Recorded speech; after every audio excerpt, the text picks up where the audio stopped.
नमस्कार, फ्रंटलाइन 24 में आपका स्वागत है। मैं हूं आपके साथ साहिबा सिंह। चुनाव की डुगडुगी बज चुकी है, लेकिन अभी तक ना तो एनडीए और ना ही महागठबंधन बिहार में किसी भी लोकसभा के लिए प्रत्याशियों के नामों की घोषणा की है। झंझारपुर में 7 तो मधुबनी लोकसभा में 20 मई को मतदान होना है। आज हम झंझारपुर लोकसभा की चर्चा करने जा रहे हैं। देखिए ये पूरी रिपोर्ट। चुनाव की डुगडुगी बज चुकी है, लेकिन अभी तक ना तो एनडीए और ना ही महागठबंधन बिहार में किसी भी लोकसभा के लिए प्रत्याशियों के नामों की घोषणा की है। झंझारपुर में 7 तो मधुबनी लोकसभा में 20 मई को मतदान होना है। आज हम झंझारपुर लोकसभा की चर्चा करने जा रहे हैं। झंझारपुर लोकसभा 1972 से अस्तित्व में है। यहाँ अब तक 13 बार लोकसभा चुनाव हो चुका है।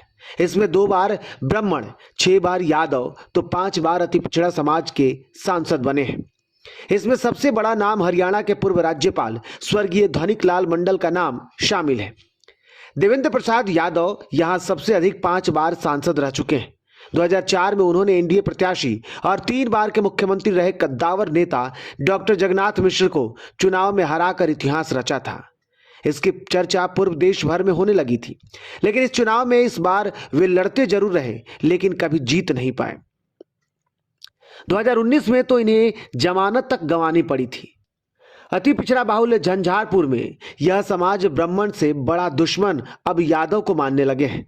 नतीजा है कि अति पिछड़ा समाज की गोलबंदी के कारण यहां 2009, 2014 और 2019 में लगातार मंगनी लाल मंडल, वीरेंद्र चौधरी और रामप्रीत मंडल, जो अति पिछड़ा समाज से आते हैं, सांसद बने रहते हैं। झंझारपुर लोकसभा में जहां तक जातीय समीकरण की बात करें तो यहां सबसे अधिक 35% से अधिक अति पिछड़ा वोटर है, जो पिछले 3 चुनाव से एकजुट दिख रहे हैं। यादव ब्राह्मण वोटरों में कोई खास अंतर नहीं, लगभग दोनों बराबर ही हैं। वहीं मुस्लिम मतदाताओं की संख्या करीब 15% बताया जा रहा है। इसमें कहीं संशय नहीं है कि झंझारपुर को जदयू अपना गढ़ मान लिया है। इसमें सच्चाई भी है। राजनीतिक गलियारों में जो चर्चा है, इसमें कहा जा रहा है कि राजद यहां इस बार नया दांव खेलने की तैयारी कर रही है। राजनीतिक विश्लेषज्ञ मानते हैं कि राजद भी इस बार झंझारपुर लोकसभा में किसी अति पिछड़ा चेहरे को ही उतारने जा रही है। लेकिन यह चेहरा कौन होगा, इस पता को राजद तब खोलेगी जब एनडीए अर्थात जदयू अपने प्रत्याशी के नाम की घोषणा कर देगी।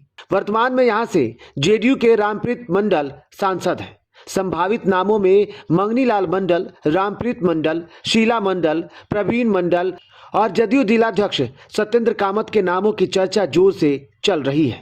राजद अपना पत्ता खोलने से फिलहाल परहेज कर रही है। झंझारपुर लोकसभा क्षेत्र में बड़ा राज छिपा है। दिल थाम कर बैठिए, राजद यहां कोई बड़ा खेल करने जा रही है। सुनकर आप भी चौंक जाएंगे। झंझारपुर लोकसभा क्षेत्र में कुल 6 विधानसभा झंझारपुर, लौकाहा, बाबू बरही, फुलपरास, राजनगर और खजौली शामिल है।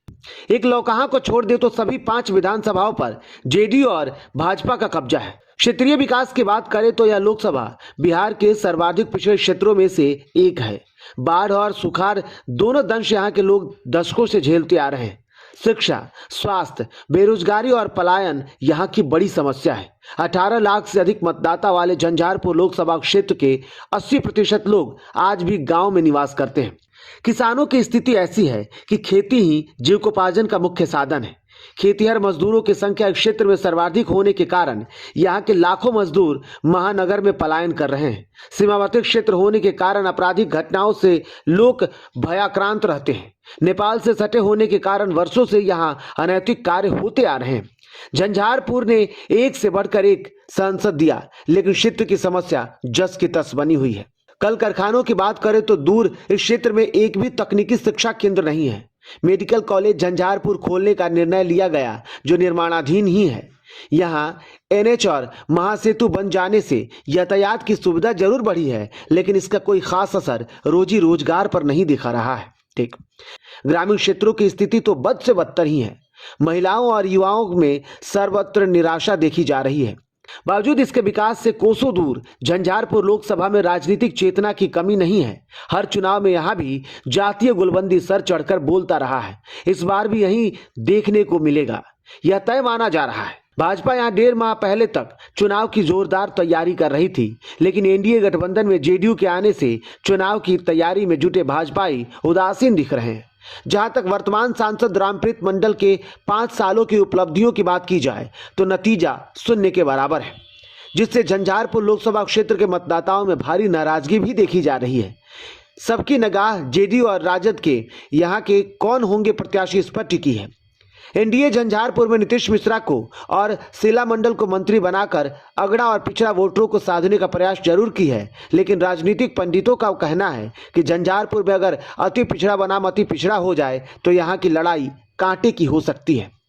होगा क्या यह तो समय बताएगा, लेकिन झंझारपुर लोकसभा में राजद इस बार कोई बड़ा खेल करने जा रही है, यह तय है।